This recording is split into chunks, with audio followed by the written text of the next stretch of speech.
اعوذ باللہ من الشیطان الرجیم بسم اللہ الرحمن الرحیم وَإِذَا تُلِيَتْ عَلَيْهِمْ آیَاتُهُ زَادَتْهُمْ ایمانا۔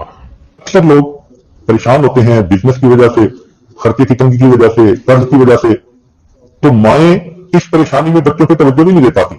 تو اس کے لیے بھی ایک عمل ساتھ سن لیجیے، جب بھی نماز پڑھیں ہر نماز کے بعد اول آخر ایک دفعہ درود شریف اور درمیان میں 7 مرتبہ سورۃ لإیلاف قریش، پوری سورت 7 دفعہ پڑھیں، چھوٹی سی سورت ہے، اور پھر دعا مانگیں۔ اس عمل کو کرنے سے رزق کی کوئی بھی پریشانی ہو اللہ اس پریشانی کو دور فرما دیتے ہیں۔ تو سب سے پہلے ہم اللہ کے شکر گزار ہیں کہ اے مولا ان مجالس میں آپ نے ہمیں بچوں کے متعلق جو بھی باتیں تھیں ان کو سننے کی، اس سے فائدہ اٹھانے کی توفیق عطا فرمائی۔